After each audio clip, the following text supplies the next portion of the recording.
S, Dakshina Kannada ಮತ್ತು ಉಡುಪಿ ಜಿಲ್ಲೆಯ ಗಡಿ ಭಾಗ ಹೆಜಮಾಡಿಯಲ್ಲಿ ಈಗ ಗಡಿಯನ್ನು ತಪ್ಪಿಸಿ ಓಡಾಡುವಂತವರ ಸಂಖ್ಯೆ ಹೆಚ್ಚಳವಾಗಿದೆ ಎನ್ನುವಂತಹ ಮಾಹಿತಿ ಬರ್ತಾ ಇದೆ. ಪಾಸ್ ಬೇಕು ಅಂತರ್ ಜಿಲ್ಲೆಗಳ ಮಧ್ಯೆ ಪ್ರಯಾಣಕ್ಕೆ, ಅಲ್ಲಿ ಜಿಲ್ಲಾಡಳಿತದಿಂದ ಅನುಮತಿಯನ್ನು ಪಡೆದ ಬಳಿಕ ಮಾತ್ರ ಹೋಗುವಂತ ಅವಕಾಶ ಅಂತರ್ ಜಿಲ್ಲೆಗಳ ಮಧ್ಯೆ ಪ್ರಯಾಣ ಮಾಡುವಂತಹ ಒಂದು ವಿಚಾರಕ್ಕೆ ಸಂಬಂಧಪಟ್ಟ ಹಾಗೆ. ಆದರೆ ಈಗ ಅಲ್ಲಿ ಒಂದು ಚೆಕ್ ಪೋಸ್ಟ್ ಏನಿದೆ ಅದನ್ನು ತಪ್ಪಿಸಿ ಓಡಾಡುವಂತವರ ಸಂಖ್ಯೆ ಹೆಚ್ಚಳವಾಗ್ತಾ ಇದೆ. ಕಣ್ಣು ತಪ್ಪಿಸಿ ಅಕ್ರಮವಾಗಿ ಜನರನ್ನ ಈ ಕಡೆಯಿಂದ ಆ ಕಡೆಗೆ, ಆ ಕಡೆಯಿಂದ ಈ ಕಡೆಗೆ ಸಾಗಾಟ ಮಾಡುವಂತಹ ಒಂದು ಪ್ರಕರಣಗಳು ಬೆಳಕಿಗೆ ಬರ್ತಾ ಇದೆ.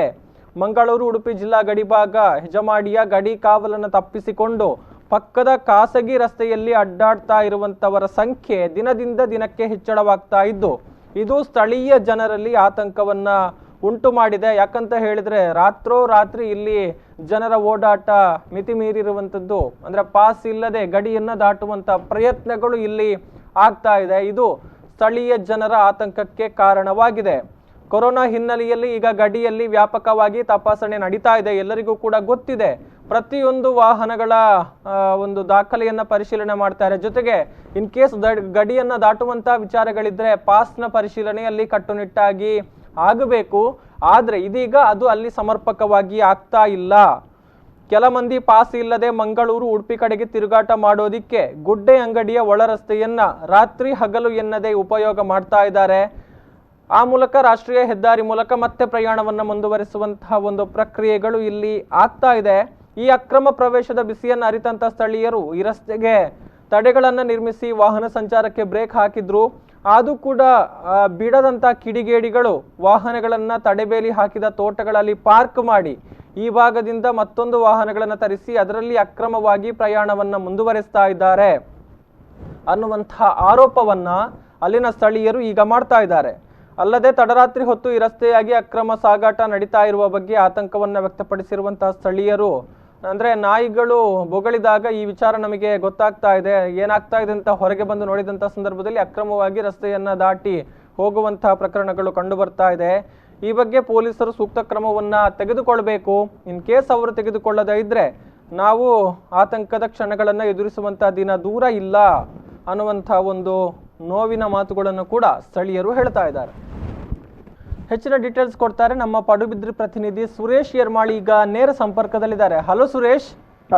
ಎಸ್, ನಾವು ಕಳೆದ ಅನೇಕ ದಿನಗಳಿಂದ ನೋಡ್ತಾ ಇದ್ದೇವೆ ಚೆಕ್ ಪೋಸ್ಟ್ ಗೆ ಸಂಬಂಧಪಟ್ಟ ಹಾಗೆ, ಗಡಿ ಪ್ರದೇಶಕ್ಕೆ ಸಂಬಂಧಪಟ್ಟ ಹಾಗೆ ಆತಂಕ ದಿನದಿಂದ ದಿನಕ್ಕೆ ಹೆಚ್ಚಳವಾಗ್ತಾ ಇದೆ. ಸೊ ಇದೀಗ ಖಾಸಗಿ ರಸ್ತೆಯನ್ನು ಬಳಸಿಕೊಂಡು ಅಕ್ರಮವಾಗಿ ಜಿಲ್ಲೆ ಪ್ರವೇಶಕ್ಕೆ ಪ್ರಯತ್ನಗಳಾಗ್ತಾ ಇದೆ ಅಂತ. ಸೊ ಏನಾಗ್ತಾ ಇದೆ ಅಂತ ಅಲ್ಲಿ ಈಗ ಪ್ರಯತ್ನ ಎನ್ನುವುದಕ್ಕಿಂತ ಅವರು ಸಕ್ಸಸ್ ಆಗಿದ್ದಾರೆ ಎಂಬುದನ್ನು ಹೇಳ್ಬೋದು ಗೌತಮ್. ಯಾಕೆಂದ್ರೆ ನಾವು ಗಮನಿಸಿದಾಗೆ ಅಲ್ಲೊಂದು ಏನು ಗುಡ್ಡೆ ಅಂಗಡಿ, ಹೆಜಮಾಡಿಯ ಗುಡ್ಡೆ ಅಂಗಡಿ ಬಳಿಯಲ್ಲಿ ಒಂದು ಅಡ್ಡದ ರಸ್ತೆ ಇದೆ. ಯಾಕಂದ್ರೆ ಖಾಸಗಿ ರಸ್ತೆ ಆಗಿರ್ಬೋದು, ಯಾಕಂದ್ರೆ ಅಲ್ಲಿ ಹೆದ್ದಾರಿಯಿಂದ ಅದಕ್ಕೆ ಈ ಕಾಂಕ್ರೀಟೀಕರಣ ಕೂಡ ಆಗಿದೆ ಅಂತ ಒಂದು ರಸ್ತೆ. ಅಲ್ಲಿ ಅದರಲ್ಲಿ ಬಹಳಷ್ಟು, ಯಾಕಂದ್ರೆ ಈ ಕೊರೋನಾ ಆರಂಭವಾದಾಗಿನಿಂದಲೂ ಅಲ್ಲಿ ಅಕ್ರಮವಾಗಿ ಪ್ರವೇಶ ಮಾಡ್ತಿದ್ರು. ಅದನ್ನು ಗಮನಿಸಿದಂತ ಸ್ಥಳೀಯರು ಏನ್ ಮಾಡಿದ್ರು, ಯಾಕಂದ್ರೆ ಅಲ್ಲಿಯ ಒಂದು ಏನು ಸಮಸ್ಯೆ ಅರಿತಂತ ಸ್ಥಳೀಯರು ಆ ಒಂದು ಅದಕ್ಕೆ ಒಂದು ತಡೆ ಬೇಲಿಯನ್ನು ಹಾಕಿದ್ರು. ತಡೆ ಬೇಲಿ ಹಾಕಿದ ಬಳಿಕ ಕೂಡ ಅಲ್ಲಿ ಏನು ಅವರು ಮತ್ತೊಂದು ಒಂದು ಹೆಜ್ಜೆ ಮುಂದೆ ಹೋದ್ರು. ಅದನ್ನ ಅಲ್ಲಿ ಬೈಕ್ ಆಗಿರ್ಬೋದು, ಕಾರ್ ಆಗಿರ್ಬೋದು, ಅಲ್ಲಿ ಒಂದು ತಡೆಬೇಲಿಯ ಪಕ್ಕದಲ್ಲಿ ನಿಲ್ಲಿಸಿ ಅಲ್ಲಿಂದ ಮುಂದೆ ನಡ್ಕೊಂಡು ಹೋಗಿ ಮತ್ತೆ ಹೆದ್ದಾರಿಯಿಂದ ಬೇರೊಂದು ವಾಹನಗಳು ಬಂದು ಅವರನ್ನು ಕರೆದುಕೊಂಡು ಹೋಗುವಂತ ವ್ಯವಸ್ಥೆ ಕೂಡ ಇಲ್ಲಿ ಆಗ್ತಾ ಇದೆ. ಯಾಕೆಂದ್ರೆ ಅದು ಮತ್ತು ಯಾಕೆಂದ್ರೆ ಸ್ಥಳೀಯರು ಹೇಳುವಂತೆ ತಡರಾತ್ರಿ ಕೂಡ ಇಲ್ಲಿ ಅವರು ಅಡ್ಡಾಡುವಂತದ್ದು, ಜನಗಳು ಅಡ್ಡಾಡುವಂತದ್ದು ಈ ಮನೆಯಲ್ಲಿ. ಯಾಕೆಂದ್ರೆ ಅಲ್ಲಿ ಒಂದು ಗ್ರಾಮೀಣ ಪ್ರದೇಶ ಆದ್ರಿಂದ ನಾಯಿಗಳು ಬಹಳಷ್ಟಿದೆ. ಆ ನಾಯಿಗಳು ಬೊಗಳುವಂತ ಎಚ್ಚರಿಕೆ ಮಾಡಿ ನೋಡುವಾಗ ಅಲ್ಲಿ ಈ ಒಂದು ಜನಗಳು ಆ ರಸ್ತೆಯಲ್ಲಿ ಅಡ್ಡಾಡುವಂತ. ಯಾಕೆಂದ್ರೆ ಅಲ್ಲಿ ಏನಂದ್ರೆ ಈ ಅಕ್ರಮ ಚಟುವಟಿಕೆ ಕೂಡ ಏನು ಸಾಗಾಟನಾಗ ಆಗ್ಬೋದು ಎಂಬುದಾಗಿ, ಅಕ್ರಮವಾಗಿ ಏನಾದ್ರು ಸಾಗಾಟ ನಡೆಯಬಹುದು ಎಂಬುದಾಗಿ ಕೂಡ ಜನಗಳು ಸ್ಥಳೀಯರ ಆತಂಕ ವ್ಯಕ್ತಪಡಿಸ್ತಾರೆ. ಯಾಕಂದ್ರೆ ಇಲ್ಲಿ ಅದರ ಪಕ್ಕದಲ್ಲಿ ಅಂದ್ರೆ ಅವರಿಗೆ ಈ ಒಂದು ಇದಕ್ಕೆ ನಮ್ಮ ಚೆಕ್ ಪೋಸ್ಟ್ ಗೆ ಬರ್ಬೇಕಿದ್ರೆ ಪಾಸ್ಗಳಾಗ್ಬೇಕು, ಕಾರಣ ಹೇಳ್ಬೇಕು. ಅದರಿಂದ ಇಲ್ಲಿ ಯಾವುದೇ ಪಾಸ್ ಇಲ್ಲದ್ರೆ, ಕಾರಣ ಯಾವುದು ಇಲ್ಲದೆ ನೇರವಾಗಿ ಯಾಕೆಂದ್ರೆ ಒಂದು ಗಡಿ ಭಾಗವನ್ನ, ಯಾಕೆಂದ್ರೆ ಮಂಗಳೂರು ಉಡುಪಿ ಯಾಕೆ ಬೇಕಾದ್ರೂ ಹೋಗ್ಬೋದು. ಇಲ್ಲಿ ಆತಂಕದ ಸ್ಥಿತಿ ಏನಂದ್ರೆ, ಒಂದು ವೇಳೆ ಏನಾದ್ರೂ ಸೋಂಕಿತರು ಕೂಡ ಇಲ್ಲಿ ಆರಾಮವಾಗಿ ಹೋಗ್ಬೋದು. ಆ ರೀತಿಯಲ್ಲಿ ಈ ಒಂದು ರಸ್ತೆ ಅವರಿಗೆ ಬೆಂಬಲವಾಗಿ ನಿಂತಾಗಿದೆ. ಅದರಿಂದಾಗಿ ಈ ಒಂದು ಏನು ರಸ್ತೆ ಏನಿದೆ ಅದನ್ನ ಸಂಪೂರ್ಣವಾಗಿ ಮುಚ್ಚಿದ್ರೆ ಕೂಡ ಆ ಭಾಗದವರಿಗೆ ಸಮಸ್ಯೆ ಆಗ್ತದೆ. ಅದರಿಂದಾಗಿ ಒಂದು ಅಂದ್ರೆ ಅಲ್ಲಿಯ ಒಂದು ಏನು ರಸ್ತೆ ಏನಿದೆ ಅದರಲ್ಲಿ ಸ್ಥಳೀಯರು ಕೂಡ ಅದಕ್ಕೆ ಸ್ವಲ್ಪ ಜವಾಬ್ದಾರಿ ಆಗ್ತಾರೆ. ಅಲ್ಲಿ ಯಾರು ಬಂದ್ರು ಕೂಡ ಒಂದು ಪೊಲೀಸರಿಗೆ ಮಾಹಿತಿ ಕೊಡುವಂತ ಕೆಲಸ ಆಗ್ಬೇಕು. ಅದು ಕೂಡ ಇಷ್ಟವರೆಗೆ ಅವರು ಕೂಡ ಮಾಡಿಲ್ಲ. ಮತ್ತೆ ಈಗ ಅವರು ಯಾಕಂದ್ರೆ ಆತಂಕ ವ್ಯಕ್ತಪಡಿಸ್ತಾ ಇದ್ದಾರೆ. ಮುಂದಿನ ದಿನದಲ್ಲಿ ಯಾಕಂದ್ರೆ ಅಲ್ಲಿ ಒಂದು ಏನು ಖಾಸಗಿ ತೋಟದಲ್ಲಿ ವಾಹನಗಳನ್ನು ರಾಶಿ ನಿಲ್ಲಿಸಿ ಹೋಗ್ತಿದ್ದಾರೆ. ಆದ್ರೂ ಕೂಡ ಈ ಸ್ಥಳೀಯರು ದೂರು ಆಗ್ಲಿ ಮಾಹಿತಿ ಆಗ್ಲಿ ಪೊಲೀಸರಿಗೆ ಕೊಡದ ಕಾರಣ ಪೊಲೀಸರಿಗೆ ಕೂಡ ಈ ಬಗ್ಗೆ ಮಾಹಿತಿ ಇಲ್ಲ. ಅದರಿಂದಾಗಿ ಇದೀಗ ಎಚ್ಚೆತ್ತುಕೊಳ್ಳುವಂತ ಪೊಲೀಸರು ತಕ್ಷಣದಿಂದಲೇ ಈ ಒಂದು ಏನೊಂದು ಒಂದು ಅಕ್ರಮ ದಾರಿ ಇದೆ, ರಸ್ತೆ ಇದೆ, ಅದನ್ನ ಮುಚ್ಚಿಸುವಂತ ಕೆಲಸ ಮಾಡಬೇಕು. ಮುಚ್ಚಿಸುವಂತ ಕೆಲಸ ಮಾಡುವ ಮೂಲಕ ಆಗುವಂತ ಸಮಸ್ಯೆಯನ್ನ ಇಲ್ಲಿ ನಿವಾರಣೆ ಮಾಡುವಂತದ್ದು ಪೊಲೀಸರ ಕರ್ತವ್ಯ ಕೂಡ ಆಗಿದೆ ಗೌತಮ್. ಎಸ್, ಅಂದ್ರೆ ಈಗ ಪೊಲೀಸರ ಗಮನಕ್ಕೆ ಈ ಒಂದು ವಿಚಾರ ಬಂದೇ ಇಲ್ವಾ? ಇಷ್ಟೊಂದು ದೊಡ್ಡ ಪ್ರಮಾಣದಲ್ಲಿ ನಡೀತಾ ಇದೆ, ಆತಂಕ ಹೆಚ್ಚಿದೆ, ಅಷ್ಟಿದ್ರು ಗೊತ್ತಿಲ್ವ ಅಥವಾ ಗೊತ್ತಿದ್ರು ಗೊತ್ತಿಲ್ಲದ ಹಾಗೆ ವರ್ತನೆ ಆಗ್ತಾ ಇದೆಯಾ ಅನ್ನುವಂಥದ್ದು ಇಲ್ಲಿ? ಅದೇ ಒಂದು ಈಗ ಇಂಥದ್ದು ಏನಂದ್ರೆ ಸುಮಾರು ಒಂದು 40-45 ದಿನಗಳಲ್ಲಿ ಇಂಥದ್ದು ನಡೆಯುತ್ತಿದ್ರೆ ಇದು ಪೊಲೀಸರಿಗೆ ಗೊತ್ತಿಲ್ಲ ಅಂತಲೂ ಹೇಳಲಿಕ್ಕೆ ಆಗುದಿಲ್ಲ. ಆದ್ರೆ ಸದ್ಯದ ಮಟ್ಟಿಗೆ ನಮ್ಗೆ ತಿಳಿದಾಗೆ ಪೊಲೀಸರಿಗೆ ಈಗ ಒಂದು ಮೇಲಾಧಿಕಾರಿಗಳಿಗೆ ಈ ಬಗ್ಗೆ ಮಾಹಿತಿ ಯಾವ್ದು ಇಲ್ಲ. ಈಗ ನಮ್ಮ ಒಂದು ಏನು ಮಾಧ್ಯಮದಿಂದ ಬಂದಂತ ಸುದ್ದಿಯಿಂದ ಅದು ಅವರು ಇದು ಗಮನಕ್ಕೆ ಬರ್ತದೆ. ಬಂದಾಗೆ ಮುಂದೆ ಏನು ಯಾವ ರೀತಿಯಲ್ಲಿ ಕ್ರಮ ಕೈಗೊಳ್ಳುತ್ತಾರೆ ಎಂಬುದು ಕಾದು ನೋಡ್ಬೇಕಾಗಿದೆ ಗೌತಮ್. ಎಸ್, ಅಂದ್ರೆ ಈಗ ಸ್ಥಳೀಯರು ತಡೆಬೇಲಿಯನ್ನ ನಿರ್ಮಾಣ ಮಾಡಿದ್ರು, ಇದಕ್ಕೆ ಬ್ರೇಕ್ ಬಿದ್ದಿಲ್ಲ, ಅಕ್ರಮ ಸಂಚಾರಕ್ಕೆ ಅಲ್ಲಿ ವಾಹನಗಳನ್ನ ನಿಲ್ಲಿಸಿ ಹೋಗ್ತಾರೆ ಅನ್ನುವಂತ ವಿಚಾರವನ್ನ ನಾವು ನೋಡಿದ್ವಿ. ಅಂದ್ರೆ ಈಗ ಪೊಲೀಸ್ ಇಲಾಖೆ ಅಲ್ಲಿ ಒಂದು ಸಿಬ್ಬಂದಿಗಳನ್ನ ನಿಯೋಜನೆ ಮಾಡೋದಕ್ಕೆ ಸಾಧ್ಯ ಇಲ್ವಾ ಅನ್ನುವಂಥದ್ದನ್ನ, ಸ್ಥಳೀಯರಿಗೆ ಅಲ್ಲಿ ಏನೋ ಮಾಡೋದಿಕ್ಕೆ ಆಗೋದಿಲ್ಲ ಅಂತಾದ್ರೆ ಅಲ್ಲಿ ಅಂತಹ ಒಂದು ರಸ್ತೆಯ ಒಂದು ಎಂಟ್ರಿಯಲ್ಲಿ ಒಂದು ಪೊಲೀಸ್ ಸಿಬ್ಬಂದಿಗಳನ್ನ ನಿಯೋಜನೆ ಮಾಡಿ ಅಲ್ಲಿ ಆ ಒಂದು ಅಕ್ರಮ ಒಂದು ಸಾಗಾಟಕ್ಕೆ ಬ್ರೇಕ್ ಹಾಕೋದಿಕ್ಕೆ ಸಾಧ್ಯ ಇಲ್ವಾ ಅನ್ನುವಂಥದ್ದಲ್ಲಿ ಈಗ ಅದೇ ವಿಷಯ ಏನಂದ್ರೆ ಇದು ಯಾವಾಗ ಆಗ್ಬೇಕಂದ್ರೆ ಸ್ಥಳೀಯರು ಪೊಲೀಸ್ ಠಾಣೆಗಳಿಗೆ ಮಾಹಿತಿ ನೀಡಿದಾಗ ಇಲ್ಲದ್ರೆ ದೂರು ನೀಡಿದಾಗ ಆಗ್ಬೇಕಂತ ಪ್ರಕ್ರಿಯೆ. ಇದು ಸದ್ಯಕ್ಕೆ ನಾವು ಗಮನಿಸಿದಾಗೆ ಇಲ್ಲಿ ಸ್ಥಳೀಯರು ಯಾರು ಪೊಲೀಸರ ಗಮನಕ್ಕೆ ತಂದಿಲ್ಲ. ಇದು ಈ ಬಗ್ಗೆ ಪೊಲೀಸರಿಗೆ ಮಾಹಿತಿ ಕೊಡಿಲ್ಲ, ಪೊಲೀಸರಿಗೆ ದೂರು ಕೂಡ ಕೊಟ್ಟಿಲ್ಲ. ಒಂದು ವೇಳೆ ಪೊಲೀಸರಿಗೆ ಇದೀಗ ದೂರು ಒಂದು ಅವರು ದೂರು ಕೊಡ್ಬೇಕಿಲ್ಲ ಅಂದ್ರೆ ಮಾಧ್ಯಮದ ಮೂಲಕ ತಿಳಿದ ಬಳಿಕ ಇನ್ನು ಅವರು ಯಾವ ರೀತಿಯಲ್ಲಿ ಈ ಒಂದು ಯಾಕಂದ್ರೆ ಅಲ್ಲಿ ಕೂಡ ಒಂದು ಸಮಸ್ಯೆ ಇದೆ. ಒಂದು ವೇಳೆ ಅಲ್ಲಿಗೆ ಸಂಪೂರ್ಣವಾಗಿ ಅದನ್ನು ಮುಚ್ಚಿದ್ರೆ ಅಲ್ಲಿ ಸ್ಥಳೀಯರಿಗೆ ಕೂಡ ಸಮಸ್ಯೆ ಆಗ್ತದೆ. ನಡ್ಕೊಂಡು ಹೋಗ್ಲಿಕ್ಕೆ ಅಲ್ಲಿ ಸ್ವಲ್ಪ ಒಂದು ಏನು ವೃದ್ಧರಿದ್ದಾರೆ, ಮಕ್ಕಳಿದ್ದಾರೆ, ಅವರನ್ನೆಲ್ಲ ನಡ್ಕೊಂಡು ಹೋಗ್ಲಿಕ್ಕೂ ಕಷ್ಟ ಆಗ್ತದೆ ಏನಾದ್ರೂ ಫುಲ್ ಸಂಪೂರ್ಣವಾಗಿ ಅದನ್ನು ಸೀಲ್ ಮಾಡಿದ್ರೆ. ಅದರಿಂದಾಗಿ ಇಲ್ಲಿ ಒಂದು ಪೊಲೀಸ್ ಪೇದೆಗಳನ್ನ ಒಂದು 2 ಬದಿಯಲ್ಲಿ ಕೂಡ ಪೊಲೀಸ್ ಪೇದೆಗಳನ್ನಿಟ್ಟು ಅಲ್ಲಿ ಕಾವಲು ಇಂಥ ವಾಹನಗಳನ್ನು ಬಿಟ್ಟು ಹೋದ್ರೆ ಅದನ್ನು ಸೀಸ್ ಮಾಡುವಂತದ್ದು.